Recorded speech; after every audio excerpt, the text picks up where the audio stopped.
débat ce matin de ce plan de relance avec Jean-Pierre Mercier, délégué syndical central CGT du groupe PSA. Bonjour. Bonjour. Et avec Pierre-Alexandre Anglade, qui est porte-parole du groupe La République En Marche à l'Assemblée nationale. Vous êtes vous-même député. Bonjour. Bonjour. Gaëtan Mélin de BFM TV est à mes côtés pour, comment dire, compter les points. Ce plan, Jean-Pierre Mercier, on sait maintenant, il va être détaillé tout à l'heure, mais on voit 100 milliards, c'est beaucoup. C'est beaucoup, c'est un tiers du budget de la France. Ouais. Voilà, c'est pour moi de toute façon un plan de relance des profits. Vous savez, c'était le président de la banque... Des profits ? Oui, des profits. C'est pas un plan de relance de l'emploi, c'est pas un plan pour lutter contre la précarité, ça va pas lutter contre la pauvreté, ça va relancer les profits, restaurer les profits, en tout cas tenter de le faire. Et c'est le président de la Banque publique d'investissement qui disait pendant le confinement qu'il y a à avoir un véritable pont aérien de cash pour les entreprises. Oui, là, il y a 100 milliards qui vont tomber essentiellement dans la poche, dans la caisse des grandes entreprises essentiellement. Alors, j'ai entendu... Pour créer des emplois. Alors voilà, j'allais y venir. Le Premier ministre a affirmé ce matin qu'il espérait pouvoir créer 160 000 emplois. Ouais. En 2021. En 2021. Voilà, en 2021, en plus. Merci. En 2021, 100 milliards pour 160 000 emplois, vous faites très vite le calcul, ça fait 625 000 euros par emploi. Ça fait cher l'emploi quand même. On sait tous très bien que c'est pas comme ça que ça va se faire. C'est pas comme ça qu'ils vont créer de l'emploi. Et c'est pas fait pour créer de l'emploi. J'entends votre argument et je vais laisser surtout Monsieur Anglade débattre, mais ça marche pas comme ça. C'est parce qu'il va y avoir aussi beaucoup de destruction d'emplois que ça coûte aussi cher. Et Emmanuel Macron disait dès juillet qu'il fallait s'attendre encore, après les 850 000 chômeurs supplémentaires d'avril, il fallait s'attendre entre 800 000 et 1 million de chômeurs supplémentaires. Les 100 milliards, par contre, si l'État les prenait et embauchait massivement, ça représenterait 2,7 millions d'emplois payés à 1 800 euros, cotisations comprises. On voit là que les 100 milliards, ils sont pas faits pour l'emploi, mais ils sont faits pour défendre les profits. Donc ce plan, il est à la fois pour répondre à l'urgence économique, qui est celle de tout de suite, essayer de faire en sorte que l'on ne détruise pas d'emplois, que plutôt que de licencier, on puisse former les gens et préserver leur emploi, et puis préparer l'avenir, préparer la France à l'horizon 2030 dans les nouvelles technologies, les nouvelles filières qui seront les emplois de demain. Moi, ce qui me choque dans toutes ces politiques, parce que c'est pas simplement Emmanuel Macron, c'est derrière tous les anciens présidents de la République ont utilisé les mêmes recettes, c'est-à-dire d'utiliser l'argent public, de le donner à fonds perdus, essentiellement chez les grandes entreprises. Vous parlez de l'allocation partielle. Certes, on a eu un espèce de tampon qui nous a empêchés de vivre à zéro, enfin de pas pouvoir vivre à zéro. Mais pourquoi c'est pas l'argent privé qui sert à payer l'allocation partielle? Je vais vous donner un chiffre. Les 100 milliards, c'est une somme énorme. On est bien d'accord. Encore une fois, c'est un tiers du budget de la France. Maintenant, c'est aussi l'équivalent de ce que pèse une personne en France, Bernard Arnault. Il pèse 100 milliards d'euros. Comprenez qu'il y a une catégorie de la population les plus grandes de ce pays, les plus riches de cette société, ne sont jamais mis à contribution. Eux, par contre, ils reçoivent. Pardon, mais à moins que Bernard Arnault rachète la France, ce qui n'est pas prévu tout de suite, Mais ce que je veux dire, c'est c'est un peu caricatural ce que vous dites sur comment ce sujet-là. Mais oui. Non, vous plaisantez. Mais non. Quand à ces gens-là, on va leur faire des cadeaux. Mais c'est pas le sujet. Des cadeaux d'impôts. Il va y avoir des milliards de cadeaux d'impôts, de subventions. Et ils sont riches à milliards. Et nous, on n'a rien. Nous, on n'a rien, ça, c'est pas possible.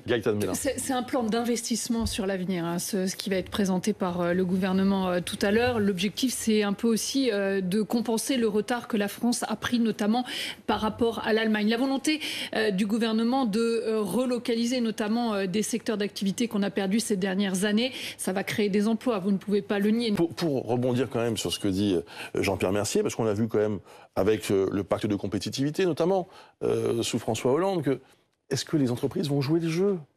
C'est ça aussi la question légitime qu'on peut se poser. Oui, il y a eu 1 million d'emplois créés. Souvenez-vous, c'était Jean-Pierre Gattaz qui avait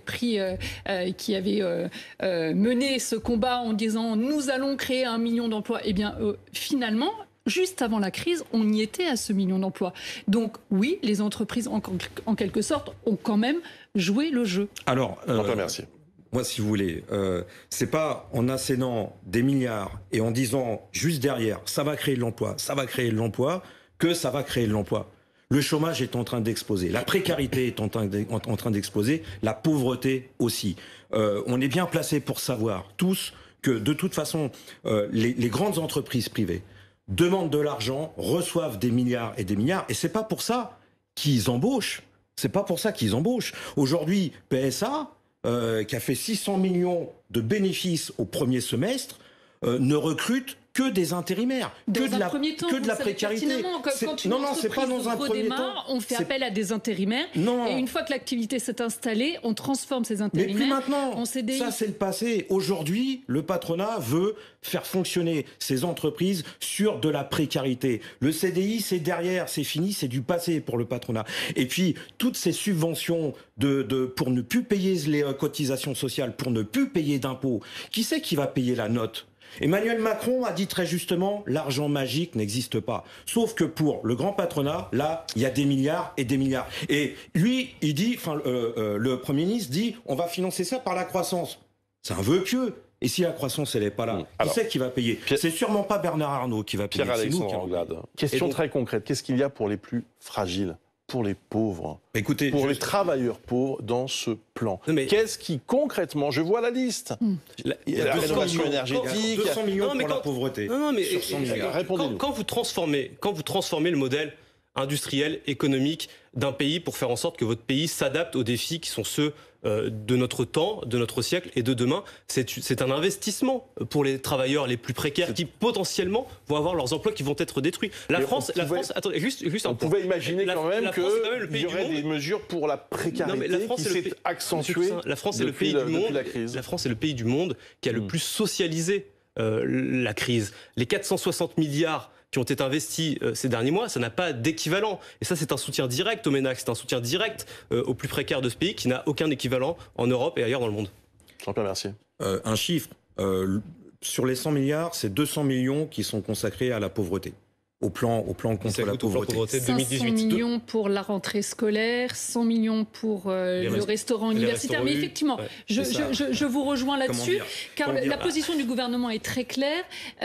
Pour le moment, effectivement, on ne prend pas de mesures supplémentaires pour lutter contre la pauvreté, mais on n'exclut pas, dans les mois à venir, s'il y a une explosion de la pauvreté, de prendre d'autres mesures. Mais elle a déjà eu lieu, l'explosion de la pauvreté. Quand vous écoutez les associations caricatives, quand vous voyez les Restos du Cœur pendant le Covid, les files d'attente, parce que vous dites l'allocation partielle, mais on a souffert sous l'allocation partielle, alors que... Je vous dis pas le contraire, mais l'allocation partielle, elle a évité les licenciements, monsieur. Moi, ce qui me choque, elle a évité comme on a vu aux États-Unis, des dizaines de millions de chômeurs qui commencent à crever de faim, tandis que les Bernard Arnault, on les laisse tranquilles. C'est la famille Muliez qui liquide Alinéa sa boîte pour la reprendre, pour licencier 2000 personnes, pour licencier 2000 salariés, tout frais payé, ça, on les laisse tranquilles. Les grands actionnaires, comme la famille Peugeot, les actionnaires de Renault, le gouvernement a donné 5 milliards à Renault.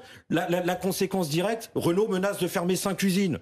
Bien. Vous parliez des nouvelles technologies, Nokia, qui a augmenté sa rentabilité pendant le Covid avec les Skype et compagnie. Ils veulent fermer l'usine de Lannion en Bretagne. C'est ça la réalité qu'on vit, nous, sur le terrain. Merci beaucoup à tous les trois.